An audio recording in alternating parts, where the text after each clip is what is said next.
अस्सलाम वालेकुम। इस वीडियो में हम क्वेश्चन नंबर 9 करेंगे। Prepare the trading profit and loss account for the year ended 30/9/2015 and balance sheet as at that date of Imran. Imran के लिए हमने trading profit and loss account and balance sheet prepare करनी है। सबसे पहले है जी बिल्डिंग हमारा फिक्स्ड एसेट है, बैलेंस शीट में जाएगा। स्टेशनरी हमारे पास इनडायरेक्ट एक्सपेंस है, ऑफिस यूज के लिए है तो ये इनडायरेक्ट एक्सपेंस है, प्रॉफिट एंड लॉस में आएगा। क्रेडिटर हमारी करंट लाइबिलिटी है, बैलेंस शीट में जाएगी। कमीशन देखें क्रेडिट साइड पे गिवन है, इट्स मीन ये रिसीव्ड है, इनडायरेक्ट रेवेन्यू है। टैक्सेस हमारे इनडायरेक्ट एक्सपेंस हैं। यहाँ पे ये कस्टम ड्यूटी, एक्साइज ड्यूटी या ऑक्ट्री ड्यूटी नहीं है, ये टैक्स हमारा होगा जो हमारी सेल से रिलेटेड होगा, तो ये हमारा प्रॉफिट एंड लॉस में जाएगा। मशीनरी फिक्स्ड एसेट है, बैलेंस शीट में जाएगी। पोस्टेज एंड टेलीग्राम ये हमारे ऑफिस एक्सपेंस हैं, इनडायरेक्ट एक्सपेंस हैं, प्रॉफिट एंड लॉस में आएंगे। डेटर्स हमारी करंट एसेट्स हैं, ये हमारी बैलेंस शीट में जाएंगे। फिर हमारे पास ड्राइंग्स हैं, तो ड्राइंग्स हमारी कैपिटल में से माइनस होती हैं। फिर हमारे पास कैपिटल है, बैलेंस शीट में जाएगा। परचेजेस हैं, डायरेक्ट एक्सपेंस हमारे पास उसमें आएंगी, ट्रेडिंग अकाउंट में आएंगी। सेल्स हैं, ट्रेडिंग अकाउंट में आएंगी।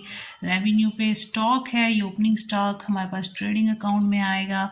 कैश है हमारे पास, बैलेंस शीट में जाएगा। सैलरीज हैं, इनडायरेक्ट एक्सपेंस, ये हमारा जो है वो प्रॉफिट एंड लॉस में आएगा। कैरेज सिंपल लिखा, it's mean that is direct expense. Carriage inward है, ये इनवर्ड लिखा हो या ना लिखा हो, सिंपल कैरेज भी लिखा हो तो ये आपका डायरेक्ट है। हाँ, अगर साथ आउटवर्ड का वर्ड मेंशन है तो फिर ये आपका इनडायरेक्ट हो जाएगा। तो क्वेश्चन स्टार्ट करते हैं। स्टॉक जो आपको ट्रायल बैलेंस में गिवन है, ये ओपनिंग स्टॉक है 37,500, हमने पहले फॉर्मेट बना लिया। Imran trading profit and loss account for the year ended 31 December 2015।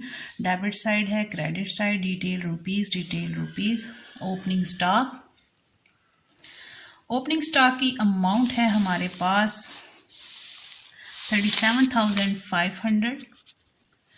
फिर हम लिखेंगे परचेजेस, हमारे पास कोई भी परचेजेस रिटर्न गिवन नहीं है, इसलिए इसी की जो अमाउंट है वही डायरेक्ट आउटर कॉलम में जाएगी 130,000। फिर हमारे पास कैरेज है, ये भी डायरेक्ट एक्सपेंस है तो इसे भी हमने लिख लिया। इसकी अमाउंट हमारे पास कितनी है 7,500। इधर हमारी सेल्स हैं, सेल्स की अमाउंट कितनी है 1,65,000। कोई सेल्स रिटर्न गिवन नहीं, इसलिए हम इसे डायरेक्ट लिख लेंगे। फिर हमारे पास क्लोजिंग स्टॉक है,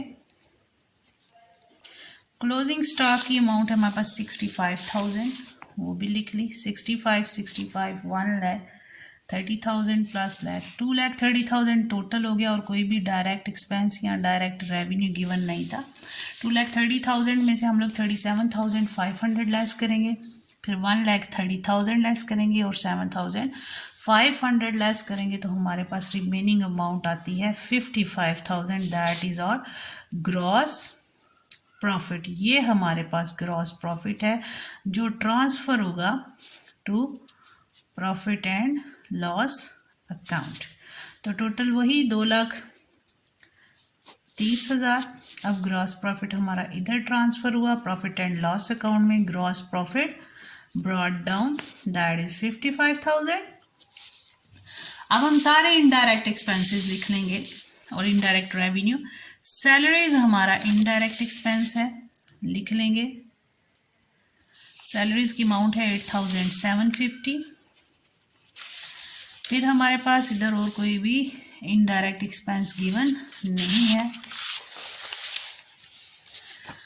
यहाँ पे स्टेशनरी इनडायरेक्ट है, उसे लिखेंगे।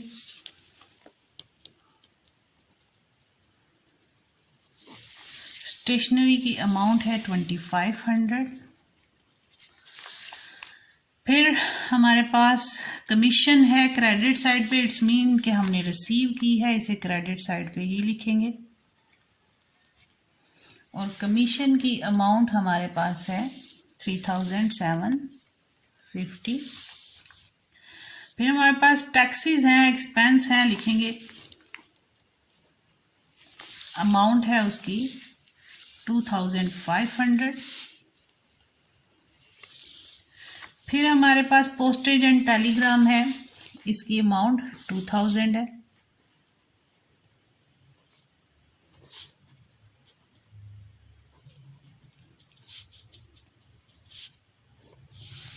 अब इसका टोटल करेंगे, ये देख के पता चल रहा है ये हमारी साइड कम है और हमारे रेवेन्यू साइड ज़्यादा है। उसका टोटल हम कर लेते हैं 55,000 प्लस 3,750, तो 58,750 बन गया। उसमें से ये एक्सपेंस 25 5,000, 2,000 7,000, 7,000 प्लस 8,000 15,750 को 58,750 में से लेस करेंगे, या फिर आप 1 बाय 1 करके भी लेस कर सकते हैं।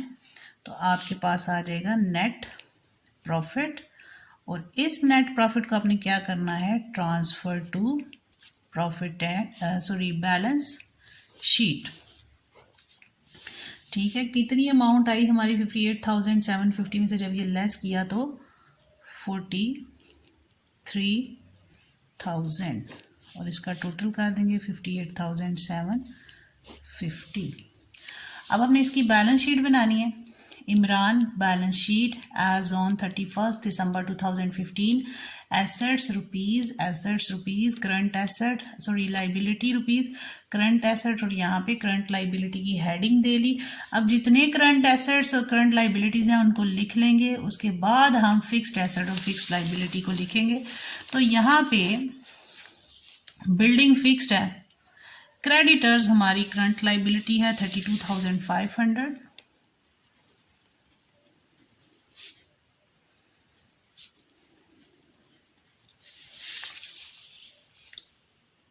डेटर्स हमारी करंट लाइबिलिटी है, डेटर्स की अमाउंट है 62,500।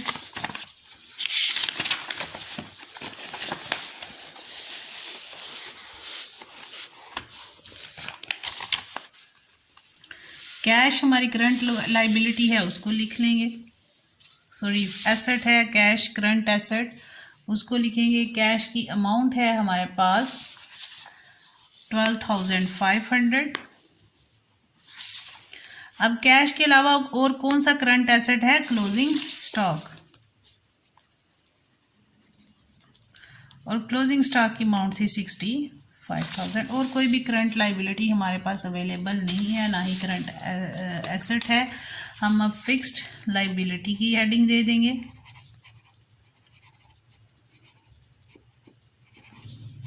और फिक्स्ड एसेट की हेडिंग दे देंगे।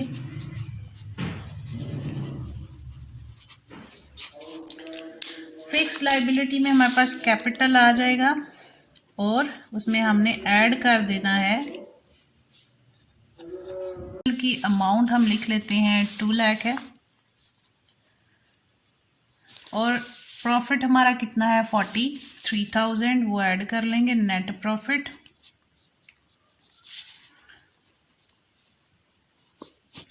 तो ये 2,43,000 टोटल हो गया। अब ड्राइंग्स गिवन थी, कैपिटल में से माइनस होनी है, तो लेस ड्राइंग्स 20,000, आउटर कॉलम में आएगा 2,23,000। अब हमने क्या करना है, अब हमने जितनी भी हमारे पास वो गिवन थी फिक्स्ड एसेट्स, उनको लिख लेंगे। फिक्स्ड एसेट में हमारे पास गिवन है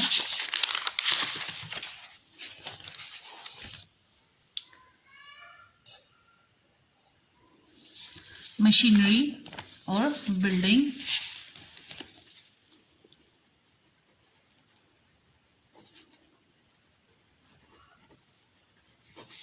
मशीनरी की अमाउंट कितनी है 55,000, और बिल्डिंग की 60,500। इनका टोटल कर लेते हैं दोनों साइड का,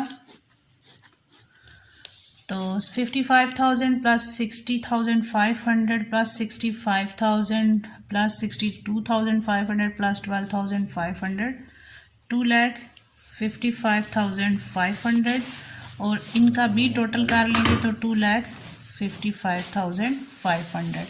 हमारी एसेट्स और लाइबिलिटी दोनों साइड इक्वल आ गई। ये हमारी बैलेंस शीट कंप्लीट हो गई। तो हमारे पास ये क्वेश्चन नंबर 9 कंप्लीट होता है। अगर किसी को किसी पॉइंट में कोई कन्फ्यूजन है तो वो कमेंट करके पूछ सकते हैं। Thank you. अल्लाह हाफिज़।